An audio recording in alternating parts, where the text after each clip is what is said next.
ഉച്ച സമയത്ത് നാമം ജപിക്കാൻ പറഞ്ഞാൽ പല ബുദ്ധിമുട്ടുമാണ്. ഇനി നല്ല ഉച്ചയാണ്, ചൂടാണെങ്കിലും ഭഗവാന്റെ മായ ഇവിടെയൊക്കെ നടക്കുന്നുണ്ടേ.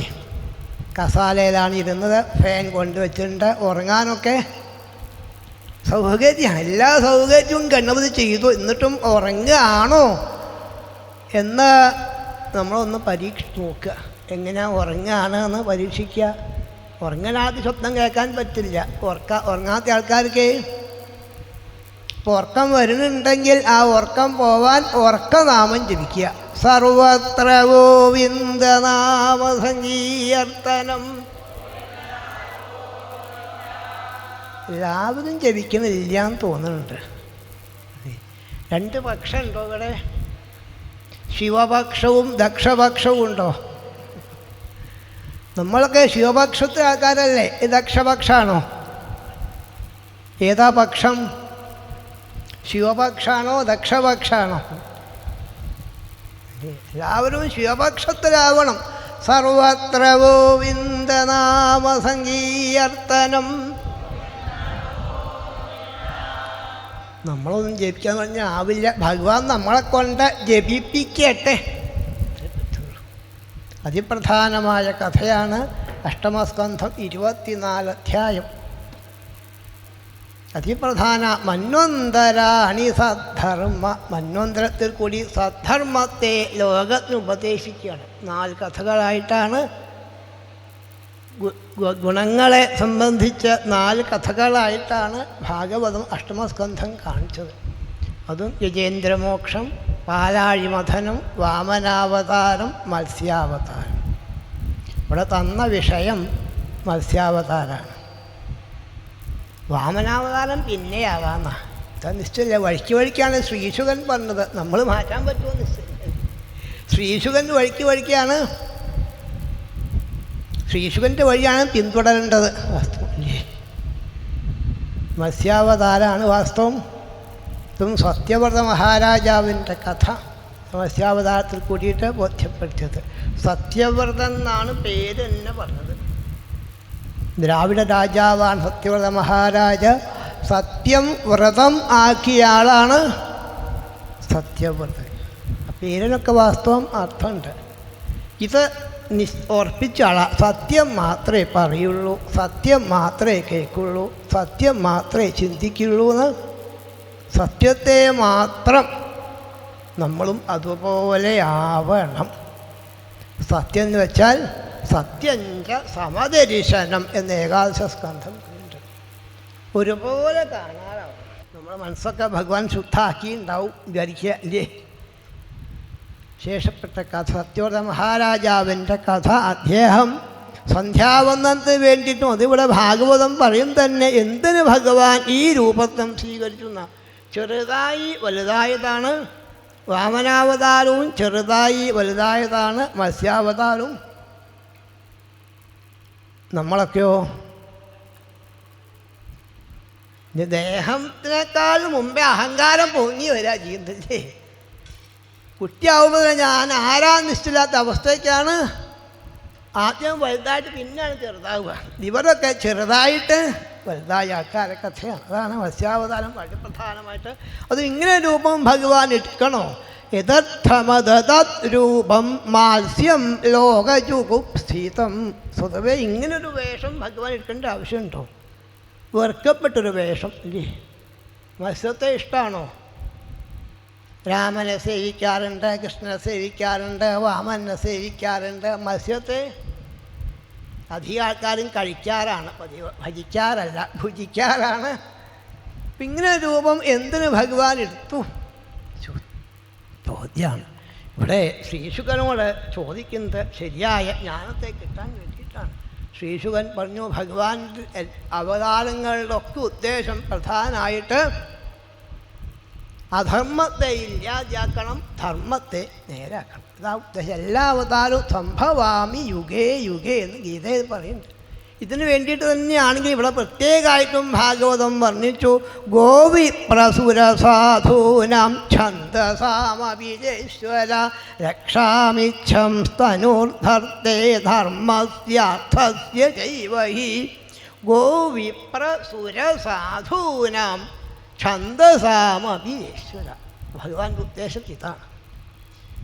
ഗോക്കളെ സംരക്ഷിക്കണം, ബ്രാഹ്മണരെ സംരക്ഷിക്കണം, ദേവന്മാരെ സംരക്ഷിക്കണം, സജ്ജനങ്ങളെ സംരക്ഷിക്കണം, വേദത്തെ സംരക്ഷിക്കണം. ഈ 5 കാര്യമാണ് പ്രധാനമായിട്ട്. ഗോവിപ്രസുരസാധൂനാം ഛന്ദസം.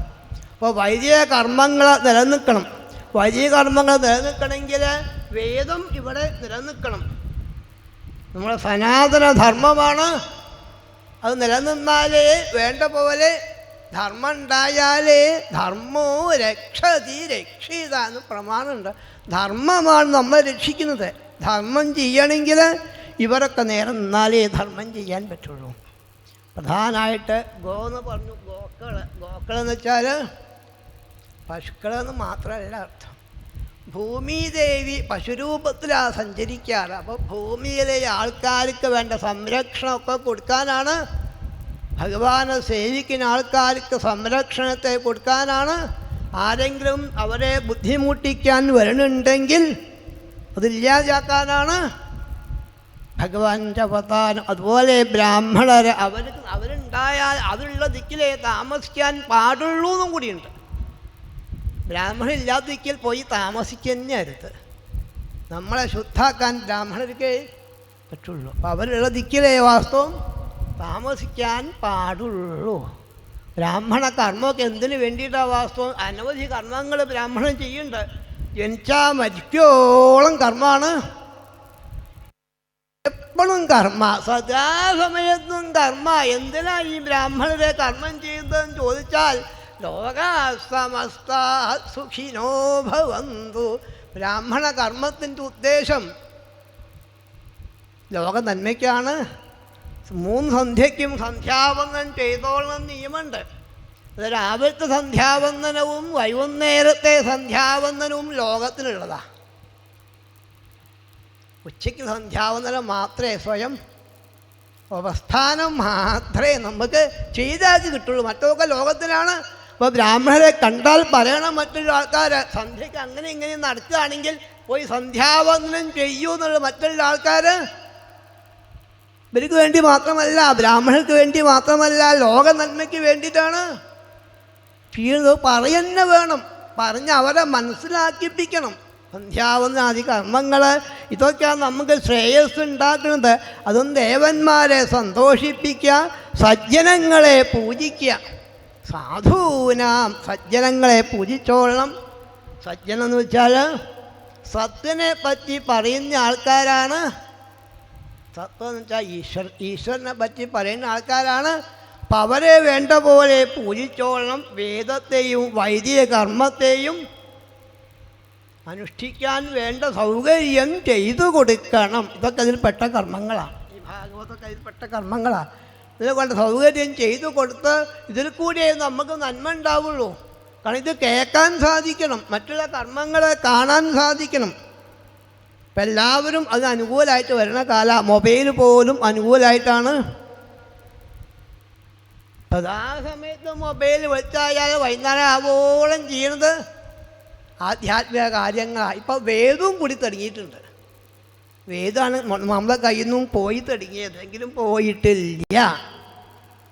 വേദവും ഇങ്ങോട്ട് കൊണ്ടുപോകണ്ടേ. ഇപ്പം ഞാനൊക്കെ ഈ കൂട്ടത്തിൽ വേദം ചെല്ലണ്ടായി, കൂട്ടത്തിൽ മുഴുവൻ ചെല്ലണ്ടായി. അത് സംഹിതയായിട്ടും ശാഖയായിട്ടും പദമായിട്ടും ഇനി പോത്തൂട്ടിന് പോകണമെന്നും കൂടിയുണ്ട്. അപ്പം അപ്പോൾ വൈദിക കാരണം വേദത്തിലാണ്. ഈശ്വരനെ പറ്റി പറയുന്നത് വേദത്തിലാണ്. വേദമാണ് പ്രധാനമായിട്ട് ഇതിൽ പറയുന്ന വിഷയം.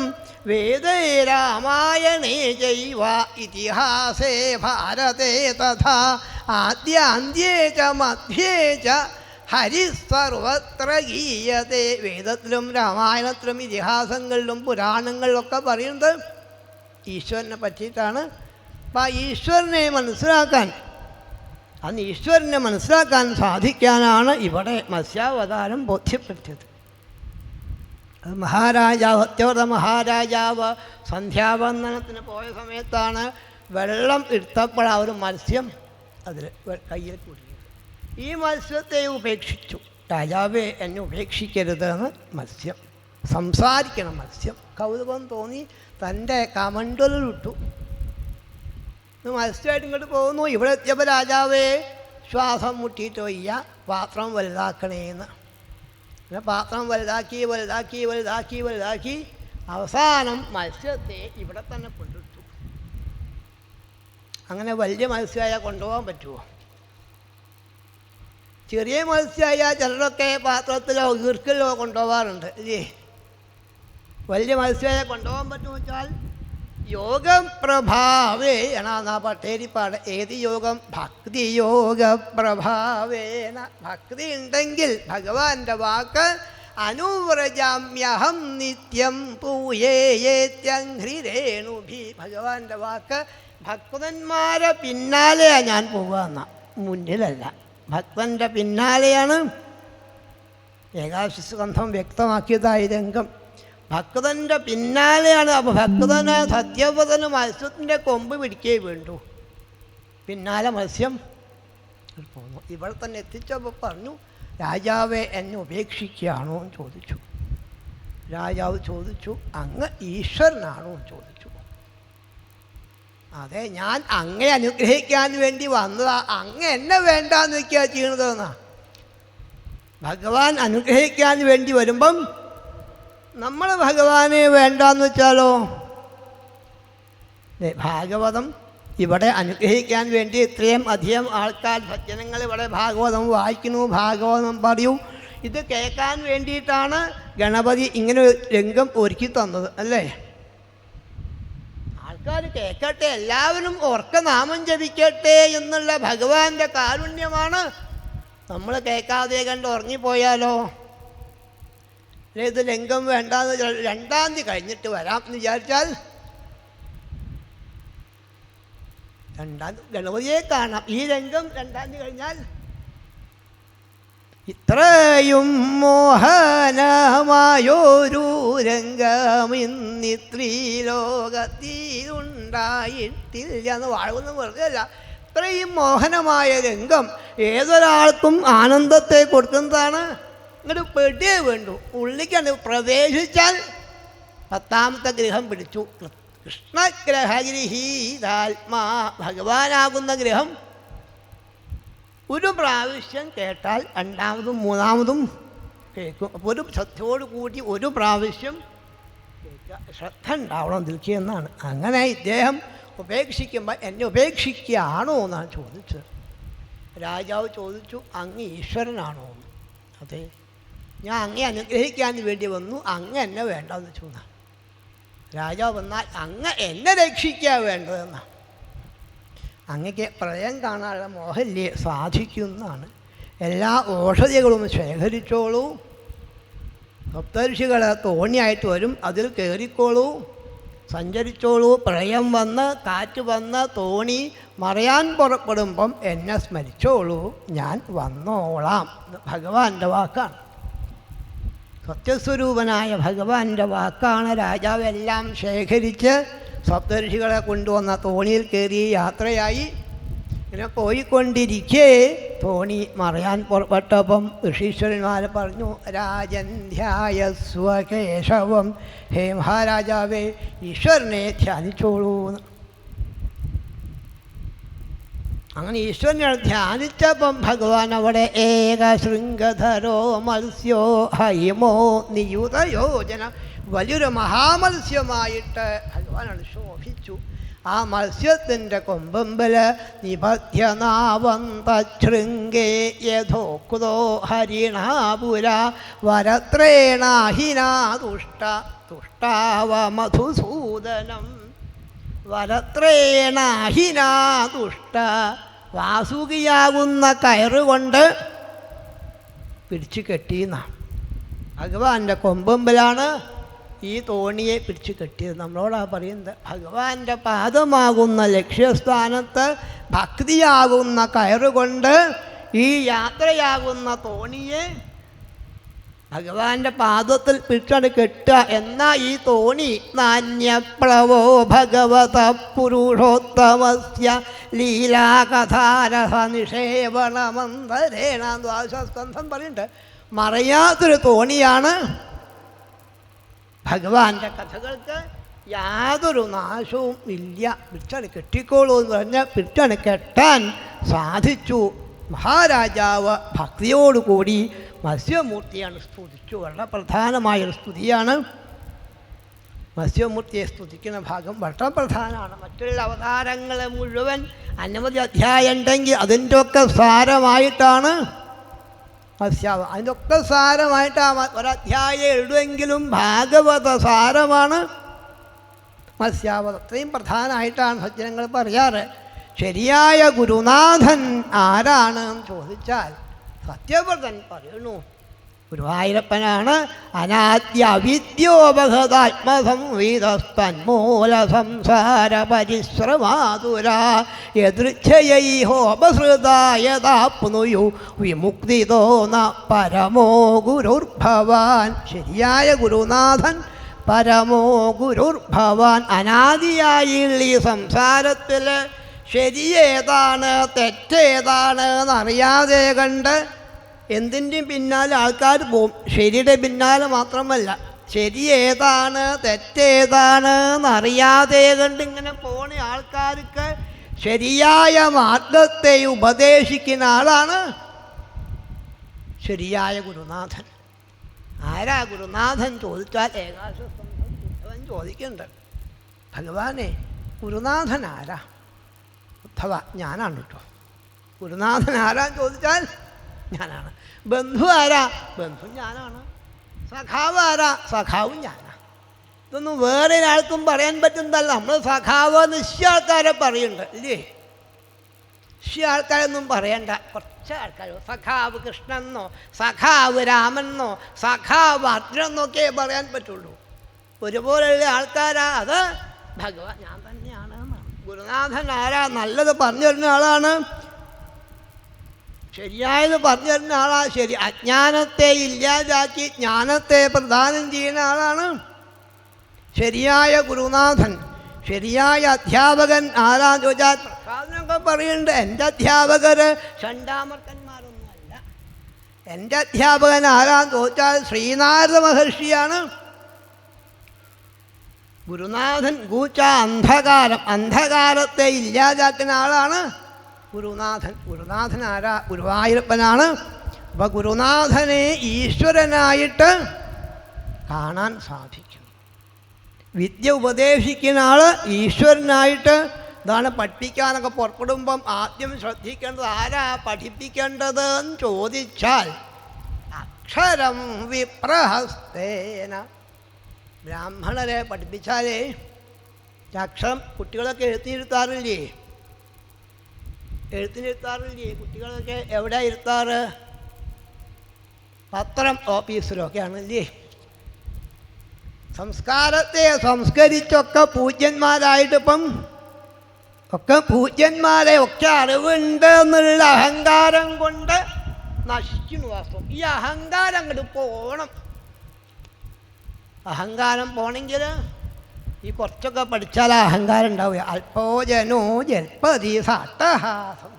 നല്ലവണ്ണം പഠിക്കുന്ന ആൾക്കാർ സമ്പൂർണ്ണ കുംഭോ നകരോതി ശബ്ദം നിറകുടം തുളുമ്പില്ല. നിറയാത്തതാണ്. ഒന്നും പഠിക്കാത്ത ആളോട് ഭയപ്പെടേണ്ട ആവശ്യമില്ല. ഒക്കെ പഠിച്ച ആളോടും ഭയപ്പെടേണ്ട ആവശ്യമില്ല. ഈ പഠിച്ചു എന്ന് വിചാരിക്കുന്ന ആൾക്കാരില്ലേ, രഘുവിനെ പോലത്തെ ആൾക്കാർ. രഘുവിൻ്റെ കഥ വർണ്ണിച്ച വാസ്തവം അദ്ദേഹത്തിൻ്റെ കഥയെ കൂടി അതാണ് വർണ്ണിച്ച. കുറച്ചൊക്കെ അറിവുണ്ട് എന്ന് ധരിച്ചുപോയി. നമുക്കൊന്ന് വാസ്തവം ഒരറിവും ഇല്ല എന്നുള്ള ഭാവത്തേക്ക് ഒന്നും കുറേ എത്ര പഠിച്ചാലും പഠിക്കാൻ കഴിയുന്നതല്ല. ഈ വേദവും ഇതിഹാസങ്ങളും പുരാണങ്ങളും ഒക്കെ പഠിക്കേണ്ടതാണ്. ഇതൊക്കെ വായിച്ചിട്ടുണ്ടോ? ഒരായസം ഉണ്ടായാൽ ഇതൊക്കെ പഠിക്കണമെങ്കിൽ ആദ്യം സംസ്കൃതം പഠിക്കാനാണ് പോകേണ്ടത്. ഒരു പുരുഷായസ് കൊണ്ട് പഠിച്ചാൽ കഴിയുന്നതല്ല സംസ്കൃതം. പിന്നെ എങ്ങനെയാണ് അതൊക്കെ പഠിക്കാൻ പറ്റുക? അപ്പം പഠിച്ചു എന്ന് വിചാരിക്കാതിരിക്കുക. ഒരറിവുമില്ല, അതും ഉണ്ടാവും. പഠിക്കും തോറും വിദ്യാദദാതി വിനയം. ഒന്നും അറിയില്ല എന്ന ഭാവത്തിലാണ് അപ്പം ശരിയായ മാർഗത്തെ ഉപദേശിക്കുന്ന ആളാണ് അത് ഗുരുവായൂരപ്പനാണ്. വിമുക്തിതോ ന പരമോ ഗുരുർ ഭവാൻ, അങ്ങാണ് ശരിയായ ഗുരുനാഥൻ. ഇവിടെ ആൾക്കാർക്ക് ഭഗവാൻ എന്തിനാണ് ദുഃഖത്തെ കൊടുക്കുന്നത്? അധികം ആൾക്കാർക്കും പ്രസാദം പറയുന്നുണ്ട് വാസ്തവം ഞാൻ ഭയപ്പെടുകയാണെന്നാണ്. കാരണം എന്താ വെച്ചാൽ ഇഷ്ടമുള്ളതൊന്നും വരുന്നില്ല, ഇഷ്ടമില്ലാത്തതൊക്കെയാണ് നമ്മുടെ അടുത്തേക്ക്. മാത്രമല്ല ഭഗവാൻ ചീഞ്ചട്ടിയിലിട്ടാണ് വറക്കുക, എല്ലാവരെയും ദഹ്യതി വറക്കുകയാണ് എന്നാണ്. ദുഃഖം കൊണ്ടാണ്. ദുഃഖമില്ലാത്ത ഒരാളും ഇവിടെ ഇല്ല. ഓ സുഖാണ് എന്ന് പറയാറുണ്ട് അല്ലേ? ശരിയായ സുഖമാണോ വാസ്തവം? ദുഃഖം രണ്ടു കൂട്ടി സംസാരിച്ച് സുഖാണ് എന്ന് പറഞ്ഞ അവസാനം കരച്ചിലാണ്. സുഖായ കരയണോ? ഇപ്പം ഏതൊരാൾക്കും വാസ്തവം ഭഗവാൻ കൊടുക്കുന്നത് ദുഃഖമാണ്. ഇനി ദുഃഖം കൊടുത്താൽ യൽസേവയാഗ്നേരിവരുദ്രരോദനം പുമാൻ വിജഹ്യന്മലമാത്മനസ്തമ ഭജേതവർണം നിജമേഷ സോഭ്യയോ ഭൂയാൽ സ ഈശ പരമോ ഗുരുർഭവാൻ. ഇങ്ങനെ കരയ, ദുഃഖം വന്നാലാണ് കരയ. ഇങ്ങനെ കരഞ്ഞ് കരഞ്ഞ് കരഞ്ഞ് കരഞ്ഞ് മാലിന്യമാണ് പോയി കഴിഞ്ഞാൽ ആ ദുഃഖത്തിൽ കൂടിയിട്ടാണ് കുന്തിദേവി വെറുതല്ല വിപദസ്വന്തു നശ്വൽ തത്ര തത്ര ജഗദ്ഗുരോ. ദുഃഖം ഉണ്ടായാലേ ഹരേ നാരായണ ഹരേ നാരായണ. അപ്പോൾ ഈ ദുഃഖം കൊടുക്കുന്നതും വാസ്തവം അനുഗ്രഹം. അതിൽ കൂടിയാണ് ഭഗവാൻ ആശ്രയിക്കാൻ. സുഖമായാൽ വാസ്തവം എന്താ ചെയ്യാന്ന് ചോദിച്ചാൽ ഇല്ലത്തിരിക്കേ ഉണ്ടാവുള്ളൂ അല്ലേ? വിചാരിച്ച കാര്യമൊക്കെ സാധിക്കുകയാണ് ഒക്കെ ആണെങ്കിൽ അവിടെ ഇരുന്ന് അങ്ങനെ ഉറങ്ങിക്കൊണ്ടിരിക്കും, വേണ്ട ഒന്നും ചെയ്യാതെ വേണ്ടാത്തതൊക്കെയാണ്.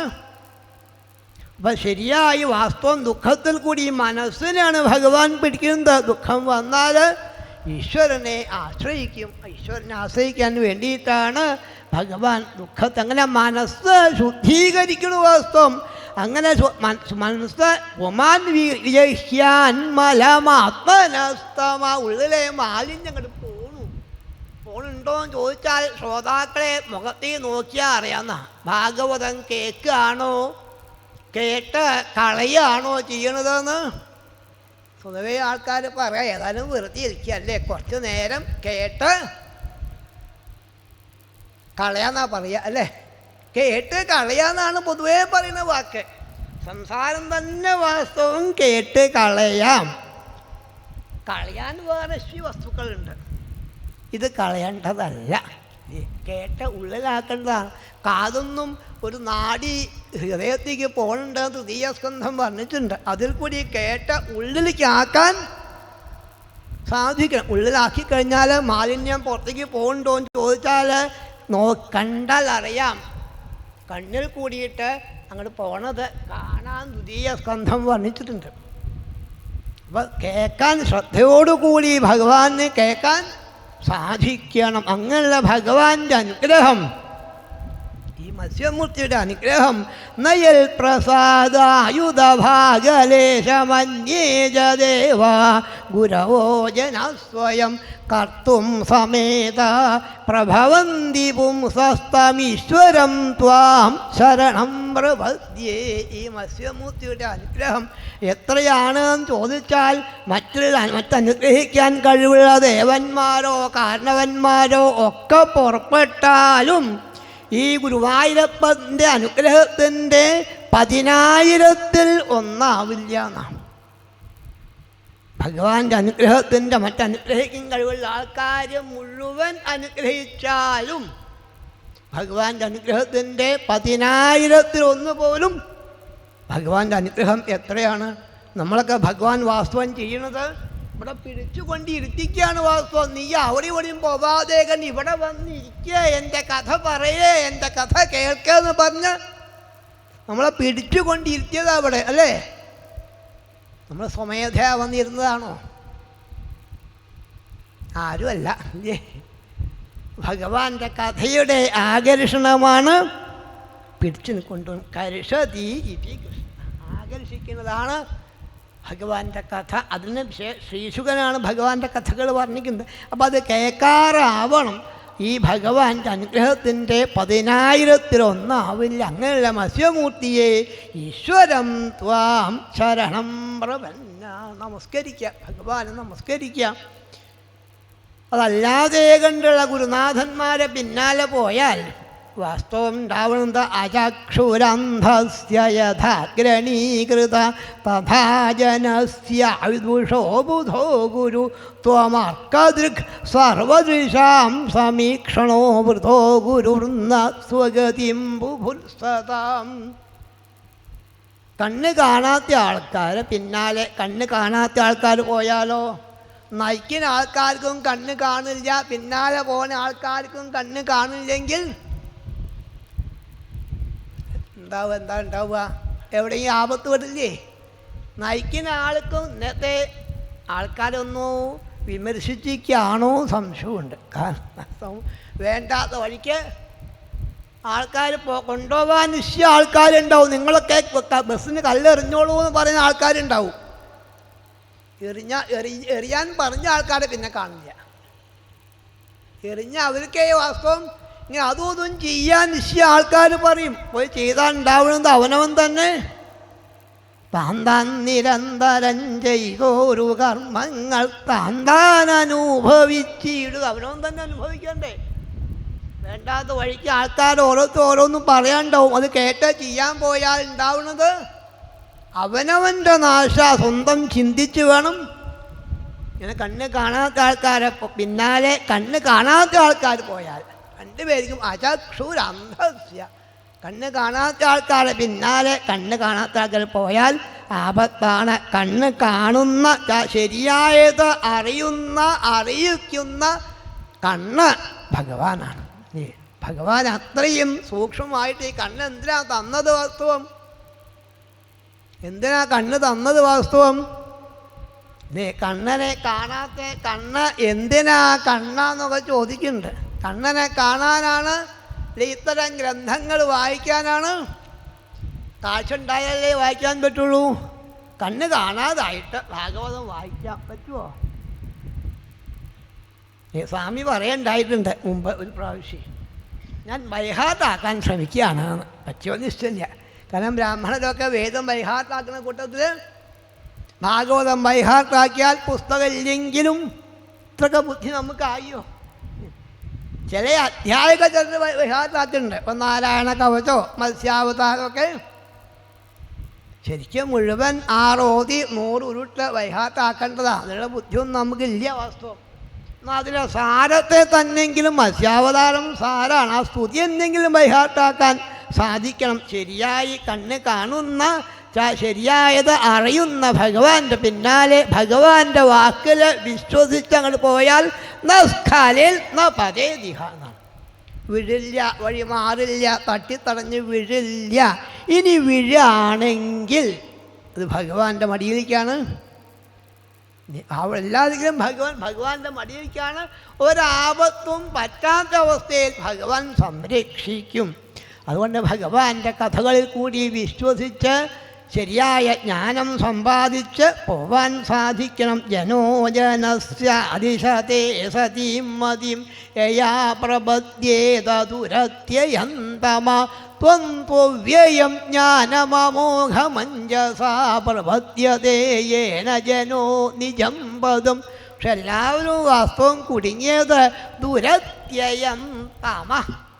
ഈ തമസ് കൊണ്ടാണ്, അന്ധകാരം കൊണ്ടാണ്. എവിടെ നോക്കിയാലും വാസ്തവം അന്ധകാരാണ്. ശരിയായ ജ്ഞാനം കിട്ടുന്നില്ല. വളരെ ബുദ്ധിമുട്ടുള്ളതാണ്. ഈ സംസാരം തന്നെ വാസ്തവം ബുദ്ധിമുട്ടുണ്ടാക്കുന്നതാണ്. ഇന്ന് രാമായണം പ്രത്യേകിച്ചും വന്നു കഴിഞ്ഞാൽ സ്ത്രീപും പ്രസംഗ ഏതാദൃക് സർവത്ര ത്രാസമാവഹ അഭീശ്വരാണാം കിമുത. ഈശ്വരന് പോലും ഇങ്ങനെയാണെങ്കിൽ നമ്മളെ കഥ പറയണോ? എവിടെ നോക്കിയാലും ദുഃഖം മാത്രമേ ഈ സംസാരത്തിൽ. എന്തായാലും ദുഃഖം മാത്രമേ ഉള്ളൂ. ഈ ദുഃഖം ഇല്ലാതാവാൻ ചെയ്യേണ്ടത് എന്താണെന്ന് ചോദിച്ചാൽ ധ്രുവൻ പറഞ്ഞിട്ടുണ്ട്. ഭക്തിം മുഹു പ്രവഹതാം ത്വയി മേ പ്രസംഗോ ഭൂയാദനന്തമഹതാം അമലാശയാനാം യേനാഞ്ജസോൽപണമുരുവ്യസനം ഭവാബ്ധിം ഉരുവ്യസനം ഭവാബ്ധിം. എവിടെ നോക്കിയാലും ദുഃഖം മാത്രമേ ഉള്ളൂവെങ്കിലും അത് തീരാൻ സജ്ജനങ്ങൾ പറയുന്ന ഭഗവാന്റെ കഥകൾ കഥാമൃത പാനമപ്പ. കഥയാവുന്ന അമൃതനെയാണ് കുടിക്കാനാണ് പറഞ്ഞത്. അങ്ങനെ കുടിച്ച് കുറേ കുടിച്ചാൽ എന്താ ഉണ്ടാവുക?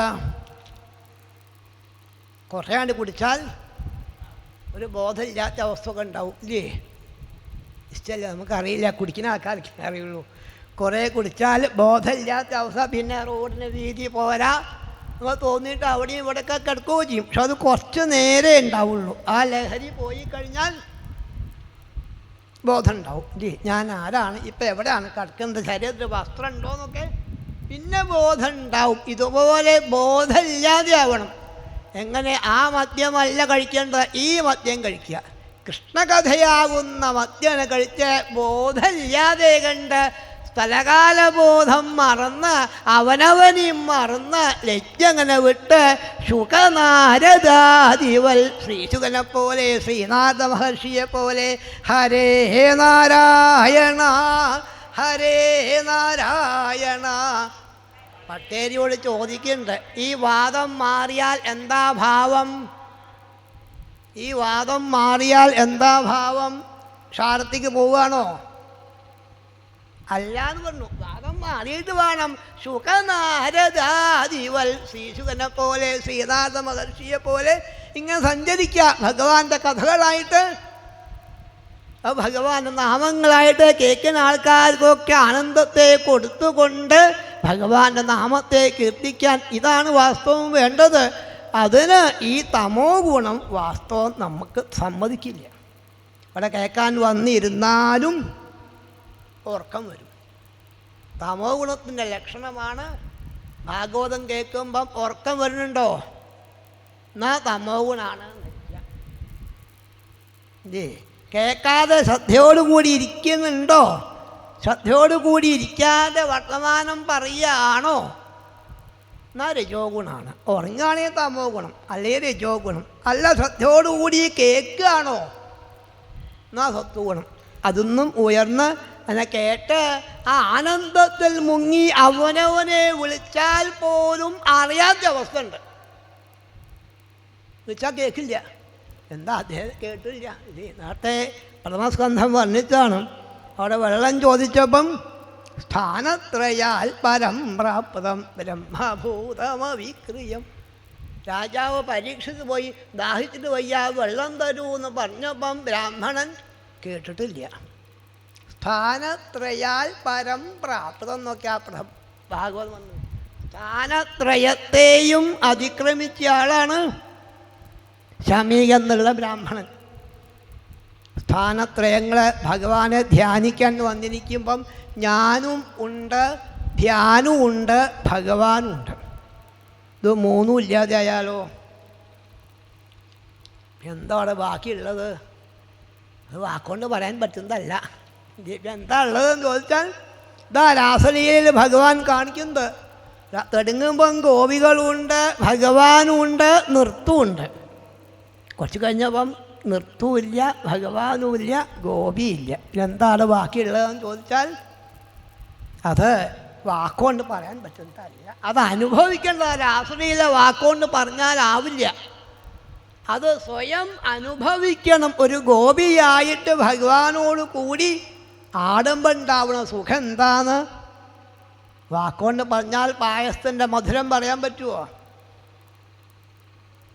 നല്ല മധുരം എന്നേ പറയാൻ പറ്റുള്ളൂ. എത്രത്തോളം മധുരം ഉണ്ടെന്ന് ചോദിച്ചാൽ ഒരു ക്ലാസ്സിൽ വാങ്ങി കുടിച്ചു നോക്കിയാൽ ഉണ്ടാവുന്ന അനുഭവമാണ് വാക്കുകൊണ്ട് പറയാൻ. ഇതുപോലെയാണ് ഭക്തിയുടെ ആ ഉന്നതഭാവം എത്തിക്കഴിഞ്ഞാൽ ആ ഭക്തി എങ്ങനെയാണ് എന്നുള്ള വാക്കുകൊണ്ട് പറയാൻ പറ്റുന്നതല്ല. അതിനാണ്, അത് മനസ്സിലാക്കാനാണ് ഈ ശരീരം ഭഗവാൻ തന്നത്. എല്ലാവരും വാസ്തവം ത്വം സർവലോകസ്യ സുഹൃത്പ്രിയേശ്വരോ ഹ്യാത്മാ ഗുരുർജ്ഞാനമഭീഷ്ടസിദ്ധി തഥാപി ലോകോ ന ഭവന്തമന്ദധീയ ജാനാതിഹന്തം ഹൃദി ബദ്ധകാമ. എവിടെയാ ഭഗവാൻ ശോഭിക്കുന്നതെന്ന് ചോദിച്ചാൽ ദൂരത്തൊന്നുമല്ല, അവനവൻ്റെ ഉള്ളിൽ തന്നെയാണ് പരമാത്മാവ് ജീവാത്മാരൂപേണ ഭഗവാൻ തന്നെ ഉള്ളിൽ വർദ്ധിക്കണം. ഇതറിയണില്ല വാസ്തു. എന്നാലും പുറമേക്കാണ്, നമ്മളെ കണ്ണൊക്കെ പുറമേക്കാണ് വെച്ചത്, പുറമെയാണ് ഭഗവാൻ എന്നാ വിചാരിക്കുന്നത്. വാസ്തവം ഭഗവാൻ ഉള്ളിലാണ്. ഈ ഒരു ജ്ഞാനത്തെയാണ് ഇതറിയാതെ കണ്ട്, ഇതാണ് ശരിക്കും ഈ അന്ധ അജ്ഞാനം കൊണ്ട് ഇത് മനസ്സിലാക്കാൻ പറ്റുന്നില്ല. അങ്ങനെ അജ്ഞാനികളെ ശരിയായ ജ്ഞാനത്തെ ഉപദേശിക്കുന്ന ഗുരുനാഥൻ ഈശ്വരനാണ് എന്ന് ബോധ്യപ്പെടുത്തി. തന്ത്വാമഹം ദേവവരം വരണ്യം പ്രപദ്യ ഈശം പ്രതിബോധനായ ഛിന്ദ്യർത്ഥദീപൈർ ഭഗവൻ വചോഭി ഗ്രന്ഥീൻ ഹൃദയാൻ വിവൃണുസ്വമോഗാം. തന്ത്വാമഹം ദേവവരം വരേണ്യം. ഗായത്രിയിലെ ഒരു പദമാണ് വാസ്തവം. സവിതുർ വരേണ്യം, ഏറ്റവും ശ്രേഷ്ഠമായതാണ് ഗായത്രി. എന്താണെന്ന് വെച്ചാൽ ഭാഗവതത്തിൻ്റെ ഗായത്രിയുടെ വ്യാഖ്യാനമാണ് വാസ്തവം ഭാഗവതം. ഗായത്രിയിൽ എന്താണോ പറയണത് അതാണ് ഭാഗവതത്തിൽ. ഇത്രയും ശ്രേഷ്ഠമായതാണ് ഗായത്രി മന്ത്രം. അതൊന്നും എല്ലാ സമയത്തും എല്ലാവർക്കും പറ്റിക്കൊള്ളണമെന്നില്ല. അതുകൊണ്ടാണ് ഗായത്രി എല്ലാവരും ജപിക്കാൻ വേണ്ടിയിട്ടാണ് വസിഷ്ഠൻ ഗായത്രി രാമായണം ഉണ്ടാക്കിയത്.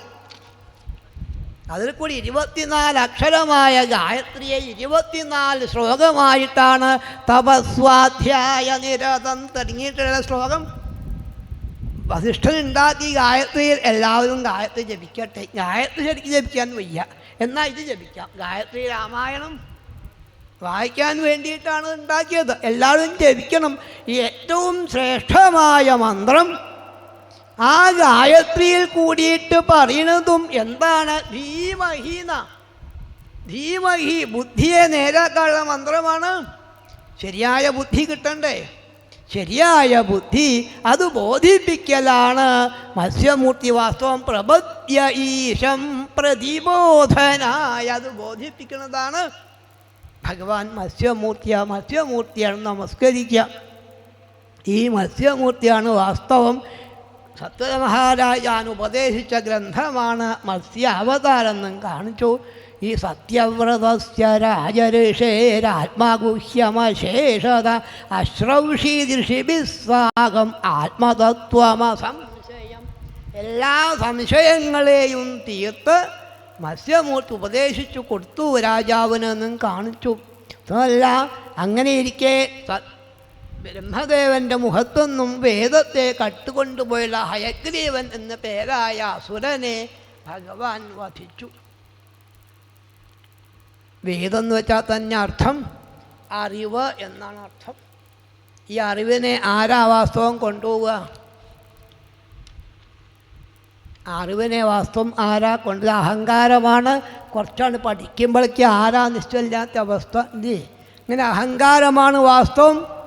ഈ അറിവിനെ അഹങ്കാരം കൊണ്ട് കാണാണ്ടാവുന്നു. ശരിയായ ജ്ഞാനം അറിയാതെ പഠിച്ചതുപോലും അഹങ്കാരം കൊണ്ട് മറന്നു പോകുന്ന അവസ്ഥ. അഹങ്കാരം വന്നു കഴിഞ്ഞാൽ അത് ഭഗവാന്റെ സൃഷ്ടിയല്ല. അഹങ്കാരം നമ്മളുടെ സൃഷ്ടിയാണ്, നമ്മൾ ഉണ്ടാക്കിയത്. അപ്പം ഇതില്ലാതെ ആവണം. ഇതില്ലാതെ ആവണമെങ്കിൽ, അഹങ്കാരം ഇല്ലാതെ ആവണമെങ്കിൽ ചെയ്യേണ്ടത് ഭഗവാനോട് പറയാം. ഈ അഹങ്കാരം വരുന്നുണ്ടെന്ന് തോന്നുന്നുണ്ട് കേട്ടോ. എന്തെങ്കിലും ഒരു ഔന്നത്യം കണ്ടാൽ, നല്ല പ്രഭാഷണം മറ്റുള്ള ആൾക്കാർ പറഞ്ഞാൽ അഹങ്കാരം, നല്ല വായന മറ്റുള്ള ആൾക്കാർ പറഞ്ഞാൽ അഹങ്കാരം, നല്ല സൗന്ദര്യം എന്ന് മറ്റാൾ പറഞ്ഞാൽ, നല്ല പഠിപ്പുണ്ടെന്ന് പറഞ്ഞാൽ, എന്ത് പറഞ്ഞാലും അഹങ്കാരമാണ്. ഇത് കൂടുതൽ കൂടുതൽ വിനയത്തിലേക്കാണ്.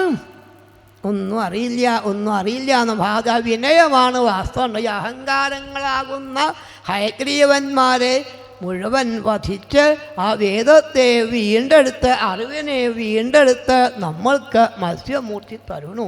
അങ്ങല്ല മത്സ്യമൂർത്തിയെ സ്മരിച്ചാൽ തന്നെ അവതാരോ ഹരേറിയോയം കീർത്തയേതന്വഹന്നര സങ്കൽപ്പാസ്പസ്യ സിദ്ധ്യന്തി സയാതി പരമാംഗതിം. പരമമായ ഗതിയെ കിട്ടാൻ സങ്കൽപ്പാസ്പസ്യ സിദ്ധ്യന്തി. മത്സ്യമൂർത്തിയെ സങ്കല്പിച്ചാൽ മതി, ഒന്ന് മത്സ്യത്തെ വിചാരിച്ചാൽ മതി. മത്സ്യമൂർത്തിയെ ഒന്ന് സങ്കല്പിച്ചാൽ തന്നെ എല്ലാ സങ്കല്പങ്ങളും ശുദ്ധമായിരിക്കും. അങ്ങനെയുള്ള മത്സ്യമൂർത്തിയെ ഗംഗാതീര ഋഷീശ്വരന്മാർ മുഴുവൻ ശ്രീശുകൻ്റെ നേതൃത്വത്തിൽ പരീക്ഷത്തിനോട് കൂടി എല്ലാവരും കൂടി നമസ്കരിക്കുന്ന രംഗം ഭാഗവത്തിൽ വളരെ കുറച്ചേ ഉള്ളൂ. ആദ്യത്തെ രംഗമാണ് ഋഷഭദേവനെ നമസ്കരിച്ച രംഗം. പിന്നെ അതുപോലെ മോഹിനീമൂർത്തിയായ ഭഗവാൻ നമസ്കരിച്ച രംഗം. ഇവിടെ മത്സ്യമൂർത്തിയായ ശ്രീഹരിയെ പ്രളയപയസിധാതു സുപ്തശക്തേർമുഖേഭ്യ ശ്രുതിഗണമപനീതം പ്രത്യുപാദത്തഹത്വാദിജമകഥയദ്യോ ബ്രഹ്മസത്യവ്രതാനം തമഹമഖിലഹേതും ജിംഹമീനം നതോസ്മി. മത്സ്യമൂർത്തിയായ ശ്രീഹരിയെ നമ്മൾ നമസ്കരിച്ചുകൊണ്ടാണ് അഷ്ടമസ്കന്ധം കഴിഞ്ഞ ബാക്കി ഭാഗം നമുക്ക് കാപ്പി കഴിഞ്ഞിട്ട് ഒന്ന് ആരംഭിക്കാം. സർവത്ര ഗോവിന്ദനാമ സങ്കീർത്തനം. ഗോവിന്ദ ഗോവിന്ദ.